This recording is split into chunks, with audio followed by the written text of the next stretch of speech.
அந்த காலத்திலே இந்த தமிழ் மக்களும் இந்த முஸ்லீம் மக்களும் ஒற்றுமையாக இருந்தார்கள். நாங்கள் எப்போவுமே ஒற்றுமையாக இருக்கின்ற இடம்.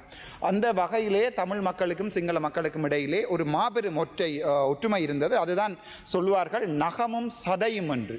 உங்களுக்கு நன்றாக தெரியும், தமிழ் பேசுகின்ற சமூகத்தின் மீது இந்த அடக்குமுறை வைக்கப்பட்ட போது தமிழ் பேசுகின்ற சமூகம் என்ற அடிப்படையிலே நாங்களாக தமிழர்களாக இருக்கலாம், முஸ்லீம் மக்களாக இருக்கலாம், நாங்கள் எப்போதுமே ஒன்றாக இருக்க வேண்டியவர்கள். நாங்கள் எங்களுடைய தாய்மொழி தமிழ்.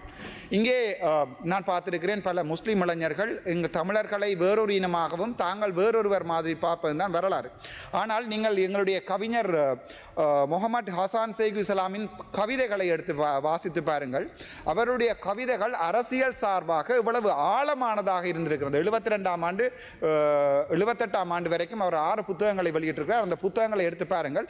அந்த கவிதைகளில் எவ்வளவு ஆழமாக தமிழ் மக்களும் முஸ்லீம் மக்களும் அவர்கள் ஒரு இனமாக, நாங்கள் இருவேறு தேசிய இனம் என்று சொன்னாலும் எவ்வளவு நகமும் சதையுமாக ஒன்றாக வாழ வேண்டிய சமூகமாக முன்னாள் முஸ்லீம் தலைவர்கள், முன்னிற்கு இருந்த முஸ்லீம் தலைவர்கள் எங்களுடைய இனத்தை எவ்வாறு ஒன்றாக வைத்திருக்கிறதுக்கு அவர்கள் முயன்றார்கள். ஆனால் கவலை என்னென்றால் காலப்போக்கில் 83ஆம் ஆண்டு கழுஜூலை என்று சொல்லப்படும் எங்களுடைய தேசிய அரசியல்வாதிகள், ஒரு காலத்திலே எங்களுடைய தமிழரை பிரதிபடுத்துகின்ற தமிழரசு கட்சியினுடைய முன்னாள் அரசியல்வாதிகள், இந்த ஜிஜி பொன்னம்பலம் என்று சொல்லப்படும் எங்களுடைய அதற்கு இருந்த காலப்பகுதி அரசியல்வாதிகள் எங்களுடைய தமிழரையும் தமிழ் இளைஞர்களையும் பிழையாக வழி நடத்தி இருந்தார்கள்.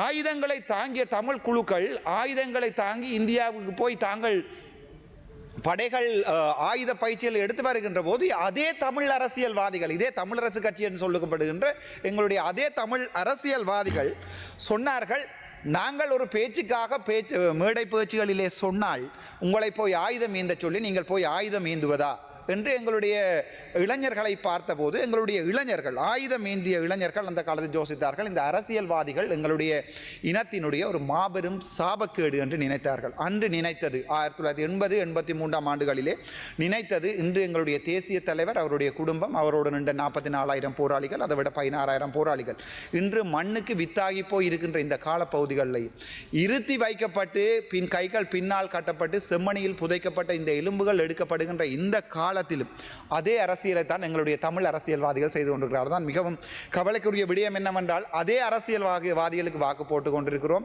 அதே அரசியலை தான் இவர்கள் செய்து கொண்டிருக்கிறார்கள். இது எங்களுடைய ஹொனரபிள் முகமது ஹசான் ஷேக் இசுதீன் அவர்கள் அந்த காலத்திலே வளர்த்த முஸ்லீம் மக்களுக்கான ஒரு தூய அரசியலில் இருந்து எவ்வாறு வேறுபடுகிறது என்பதை நீங்கள் விளங்கிக் கொள்ள வேண்டும். இப்போது இருக்கின்ற முஸ்லீம் தலைவர்களாக இருக்கலாம், இப்போது இருக்கின்ற தமிழ் தலைவர்களாக இருக்கலாம், யாருமே இனப்பிரச்சனை தொடர்பாக மதங்களுக்கிடையே பிரச்சனைகளை ஏற்படுத்துவது தான் செய்கிறார்கள்.